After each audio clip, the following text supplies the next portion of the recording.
The phoenix is a mythological bird from Greek stories. It is said that the phoenix rises from the ashes. It is a harbinger of change and rebirth. It signifies death and resurrection, demise and growth, downfall and redemption. It's quite the ego to name your headphones Phoenix. Either that name was selected foolishly or it was selected with particular purpose. Sivga has a new headphone, and they call it the Phoenix. It uses 50mm dynamic drivers. Sivga says these are proprietary design. Sivga designed an ultra-thin polycarbonate diaphragm. If they tell the truth, then this is something unique to them and to the Phoenix more specifically. Sivga makes some bold claims. They say that this $300 open-back headphone has deep bass, natural mids, and clear treble. They say this open-back headphone is smooth and easy to listen to. They say the headphone has a balanced sound signature. Now, we have heard things like this before, promises made and broken. But out of the ashes of the dead promises comes a promise reborn, regrown, and delivered. The Sivga Phoenix does what they say. I was pretty skeptical when I read Sivga's description of the Phoenix. It is notoriously difficult to make an open-back headphone with deep bass. In fact, my go-to recommendation has been the Bass Audio G12 for open-back with bass. There's no hiding the ball here. The Phoenix does deep bass, it does clear mids, it does treble extension without harshness. It's not a neutral headphone, and it's not entirely balanced because it leans just a little bit heavier on bass, but it's close to balanced. The Phoenix adopts the look of the Sennheiser Ava and Sivga P2, which is basically a rebranded Ava. The Phoenix has a sturdy build. The ear pads are soft, plush, and very similar to the ones that are found on the Ava. The wood ear cups are real wood. They are solid and smooth to touch. The ear pads are smaller than that of the Ava. After about 2 hours of continuous use, I have to readjust the headphones to give my ears a break. The top of my ears got a little pinched after that amount of time. However, after a minute or two, I can put the headphones back on for another hour or more of listening. The Phoenix comes with a detachable cable with 2.5mm jacks, so balanced these can be made. The headphones are metal, wood, and leather. Premium feel indeed. There is nothing about the Phoenix's build that I can gripe about. The clamping force is tighter than that of the Ava, but I don't think it's too tight. The headphones sit on my head without discomfort. The ear pads are pleasant. The headband is perfect. It has just enough padding with minimal fuss.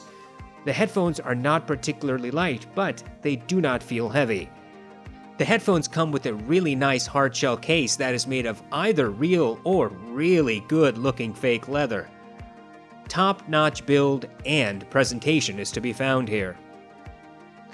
But you want to know about the sound, don't you? You want to know if it is possible for an open-back headphone to have deep, sub-bass rumble. Well, yes, and more than that, not only sub-bass rumble but also mid-bass impact. In order to test the Phoenix, I paired the headphones to my RME ADI2 DAC. I chose this amp DAC for its neutrality and ability to drive nearly any headphone. The Phoenix's 32 ohm impedance was no struggle for the RME. I used the stock cable and ear pads. I played music at a comfortably loud volume. This means I kept the volume at negative 32.5 decibels on the RME, adjusting marginally as the songs required. I played music through Amazon Music HD. My go-to bass track is Mountains by Hans Zimmer from the Interstellar soundtrack. The Phoenix indeed recreated the sub-bass rumble at the very beginning of the song. The rumble was immediate but not overwhelming. I heard it simmering in the background. I could feel it in my eardrums. I could sense it in the ear cups. It was the type of rumble I equate to precision. This is what the rumble is supposed to sound like. A lot of headphones either produce too much or too little rumble. The Phoenix falls right in the sweet spot. The crescendo of the song is at the halfway point. This is where the organ plays at maximum volume and all the instruments are vying for attention. The Phoenix's representation of the crescendo was impressive.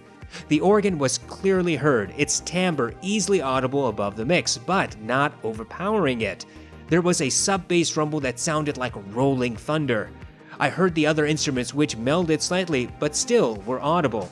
I heard no distortion whatsoever in the bass. I next switched to pure water. The subwoofer effect was present, clear, but not overwhelming. The sub-bass decay was fast and did not interfere with the mid-bass.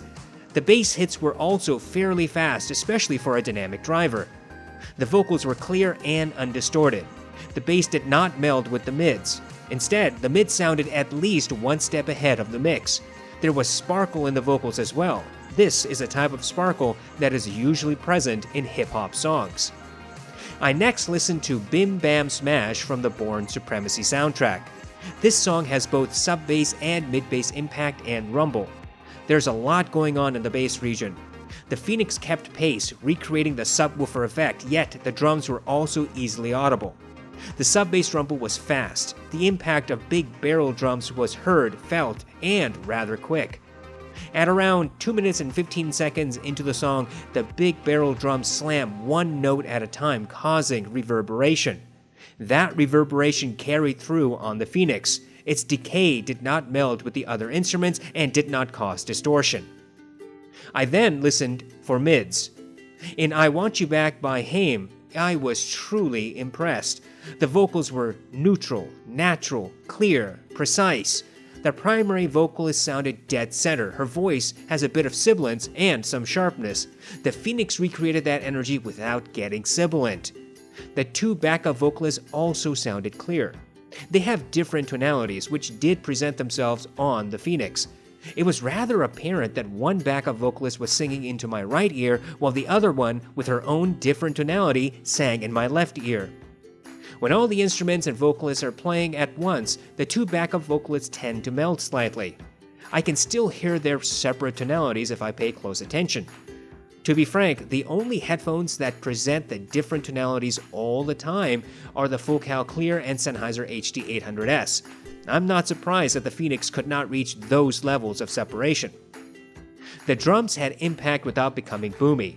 The drums had fairly quick transients and did not overshadow the mids at any point.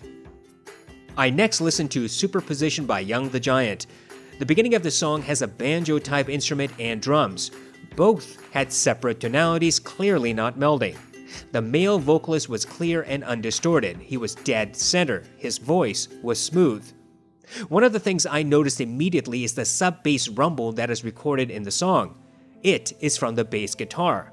In other headphones, either I cannot hear the bass frequency or it just overpowers the mids.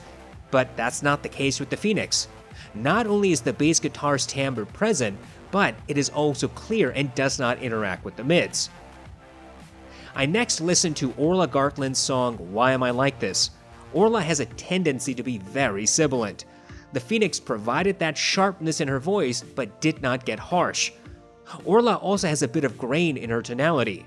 The Phoenix presented that as well. The bass guitar and drums were clear and undistorted. Her voice was center and about one step ahead of the mix. For the treble test, I selected two songs. First was Scherzo for X-Wings. This is a brilliant orchestral piece. The horns and brass can become incredibly harsh on some headphones, but the Phoenix handled them with ease. I could hear the energy in the horns and brass, but neither instrument became peaky or ear-piercing. There was above-average separation of instruments. Although I could not hear each individual instrument in a group, each group was absolutely clear. There was no melding of tonalities. I then listened to Take 5 by the Dave Brubeck Band. This is a jazz composition that has a saxophone, drums, piano, and bass. The saxophone had energy but did not get harsh or ear-piercing. I believe any louder on the RME and the saxophone would have become too hard for me to listen to. But at the volume I set, which, by the way, was plenty loud for any normal person, the saxophone was quite pleasant. The piano sounded natural and separate from bass and drums. The hi-hat strikes on the drum set were natural and quite distinct. The Phoenix also reproduces above-average detail. I tested this on 3 songs. In Flight from the City by Johan Johansson, I could hear the creaking of the pianist's bench. That creaking was audible without being distracting. There's also an electric charge effect throughout the song, one which the Phoenix recreated without ever overemphasizing it. In Take 5, I could hear the slight pull and push of the strings on the bass. I could hear its creaking as the bassist shifted the weight. That sound was crystal clear and one which I have a hard time discerning in a lot of headphones. Finally, I listened to New Light by Kazuki. This song is not available on Amazon, so I relied upon my FLAC file, which I played through the Music B application. New Light has a lot of elements mixed together. This song is my benchmark to determine how much can be heard in a mix where there's lots of things happening all at once. I count the number of footsteps I hear from 0 seconds to 60 seconds. The king of detail retrieval is the Focal Clear, which provides 16 footsteps in the first 45 seconds. I give every other headphone a full 60 seconds to catch up. The Phoenix presented 13 footsteps in 60 seconds. This was far more than what the LCD-1 and Sennheiser HD6XX demonstrated when I tested those headphones. This was also on par with the Hi-Fi Man Sundara.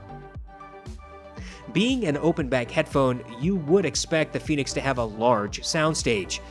Well, it has borderline wide soundstage. It is certainly above average.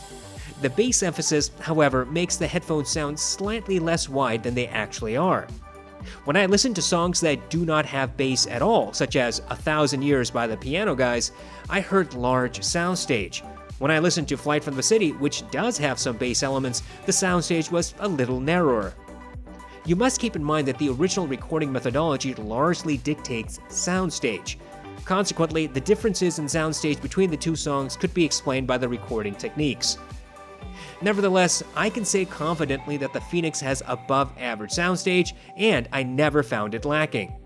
In this regard, the Phoenix is substantially wider than the LCD-1 and the HD6XX. It is as wide as the Hi-Fi Man Sundara, and possibly a little wider. I am truly impressed by the Phoenix. It does what Sivga promised. It delivers bass. It is clear. The vocals are natural. The treble is well extended without harshness. There is no distortion that I can hear. There is above average to wide soundstage and well above average detail retrieval. I am rather glad to hear another dynamic driver headphone that kicks planars where it counts. What amazes me the most is the precise bass response. I was truly impressed with the bass audio G12 and continue to be. Yet the Phoenix takes that bass to another level. The sub-bass presentation, quick transients, and clarity overall is commendable. Although there is a slight melding between sub-bass and mid-bass in certain songs, I think that the bass reproduction overall is rather clear. I am looking forward to comparing the Phoenix to other headphones. But I can say with confidence, this is a headphone that you should not disregard. Chinese company or not, Sivga has created a pair of headphones that performs quite well, and for a price that I think is fairly reasonable. In future videos, I will compare the Phoenix to the HD6XX, HD660S, LCD-1, and others.